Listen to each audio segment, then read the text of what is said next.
Hello, welcome back to the ministry. This is Taj McCameron, and sorry about the interruption. It is part 3 of the TimeCop review, and I don't remember where I was. He was telling his wife that he was giving her the confirmation that she was pregnant.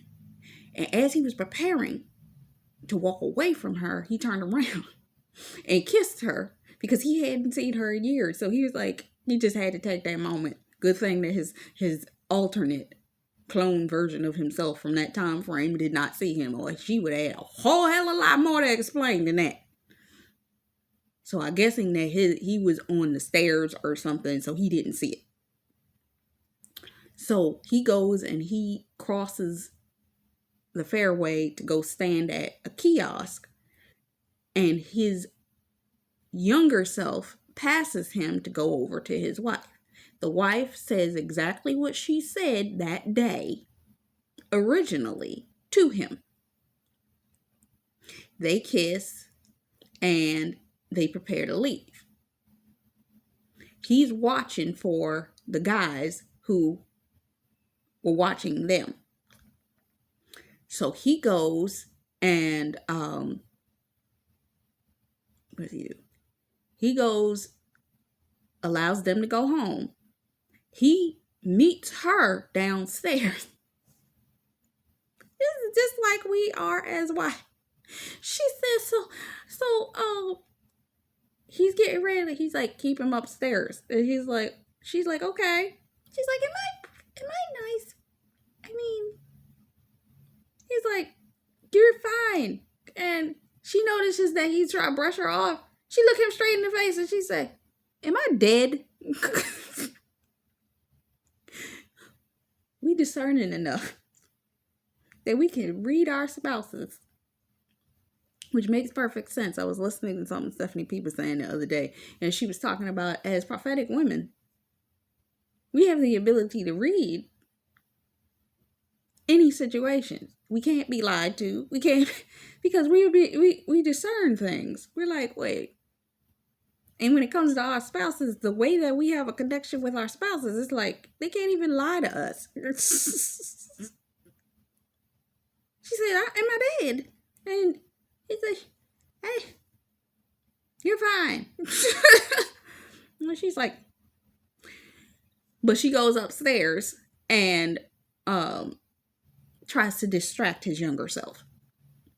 And he's like, I have to go. She's like, I don't think you should go tonight. I mean, I'm not feeling all that great. And he's like, but I gotta go. You know it's time for me to leave for my shift. And she blurts out, she's like, I pregnant.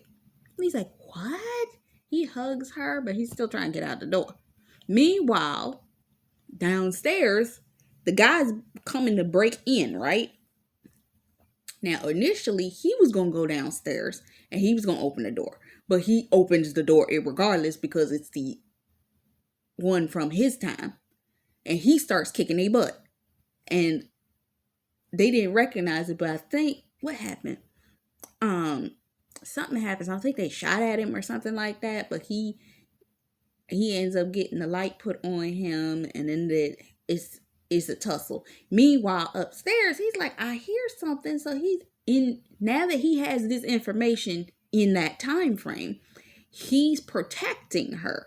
So he moves her to another room, and then she's like, you need to stay up here with me. And he's like, no, I gotta find out what's going on down there. So this whole next set of scenes is his older self trying to prevent the younger self from getting or even knowing that he's there, while he's trying to stop the fight from occurring. So, but I think because of the fact that they now knew that he was aware and that he was also there, they sent extra help. So McComb ends up even showing up at the house that night. So he ends up taking the wife, and they end up on the roof at the top of the house. And she's crawling up the side of the building. I'm like, oh, she's one acrobatic pregnant woman. Trying to crawl crawl up to the steeple at the top of their house. But to me, I'm getting the reference of a high place. You are always in a high place. But the husband is below her, trying to see what's going on. So he ends up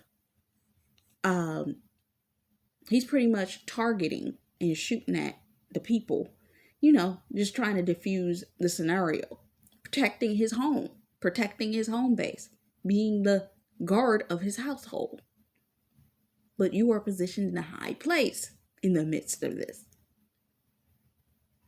So it's a bunch of fighting. The two of them are fighting. And then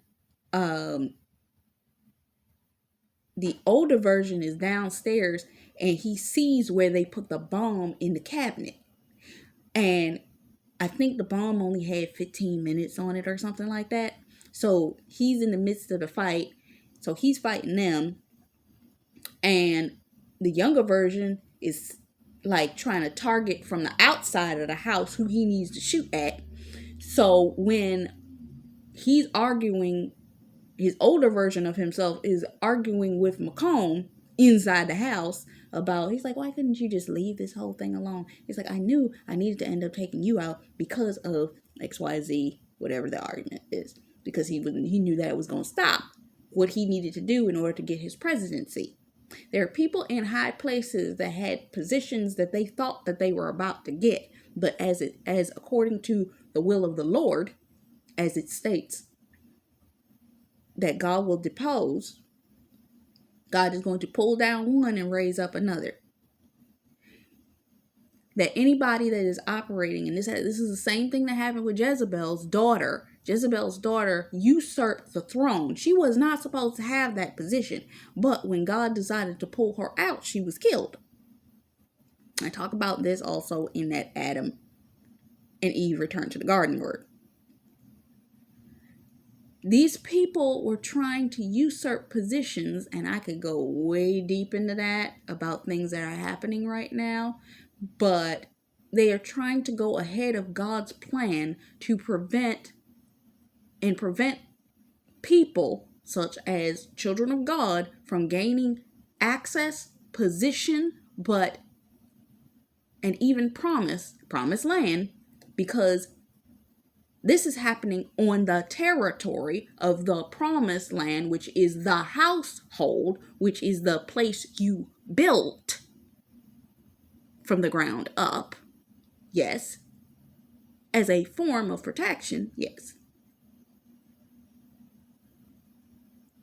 It is in your land, and the enemy is trying to take you out of it, trying to blow it up, trying to destroy it. But what does God do? Go back to Exodus 23, 30 through 33. He does what? He sends you there, and you're supposed to subdue that land. You're supposed to, thereby, he is going to remove your enemies. So he is going to remove the enemies, which is poetic, because what ends up happening is, yes, he gets hit. And his head's all jostling around. And the younger version of him that's on the outside shoots through the window. And when he shoots through the window, he sees himself. He's like, oh my God, I see myself. What in the world? And he gets distracted and he gets dragged away from the window. So he fighting. But the older version of himself manages to get away while they go and try to take out his younger self. But he comes up behind the guy and knocks him out. And of course, it's another fight. But his younger self still ends up knocked out on the ground like he originally ended up. And he's got to go and finish taking out the rest of the men that were trying to take them out. Okay. So, but the wife's in the house. And he ends up going back upstairs to meet the wife, who is in the room with Macomb, right? So Macomb's sitting up there talking about, yeah, it didn't have to be this way, blah, blah, blah, blah. And it's like, and it's still going to end up the same way that it always end up. It's going to end up with you. But now I got to take both of you out. Dead. And then the wife, she looks at him. She's like, oh, so I am dead. He's like, well, it's not going to work out like he thought. Because Macomb, he called the younger Macomb and told him to come to the house. And now he said, I guess we all gonna die today. So he's like, you weren't supposed to be here. Why in the world did you? He's like, I did. It's like, I thought you called me. He's like, I didn't call you.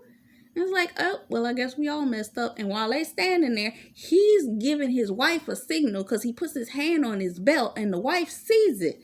When you are spiritually connected to an individual, there's certain amounts of wisdom that you will have, that you will be able to pass signals. Your husband will be able to pass you messages, and you'll be able to pass him messages that you ain't gonna have to say one word to each other, especially in sticky situations.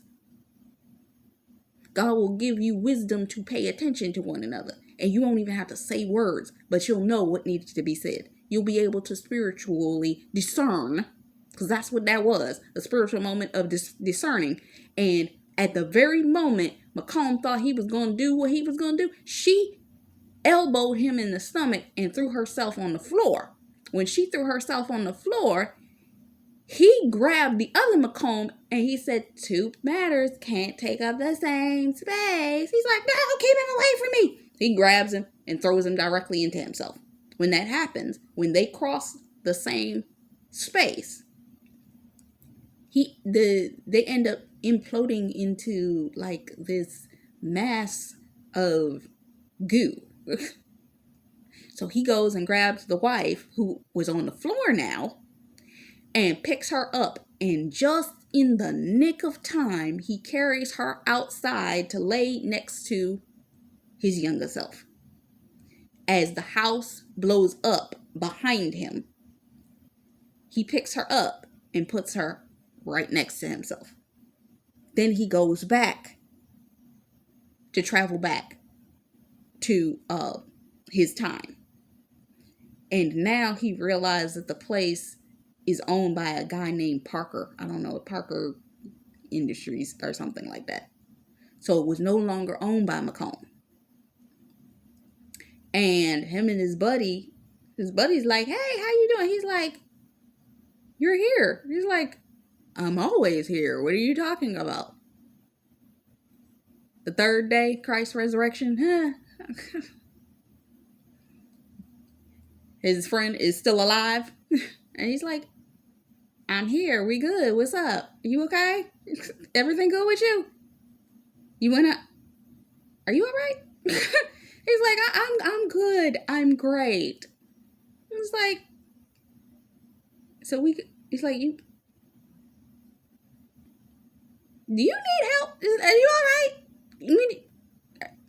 This last ride messing with you a little bit? You know that?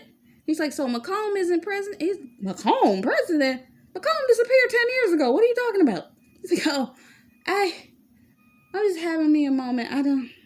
He's like, you are, evidently. He's like, why are you still hanging around here? Why don't you just go home? He's like, you know what? You're right. I should go home. I'm going home.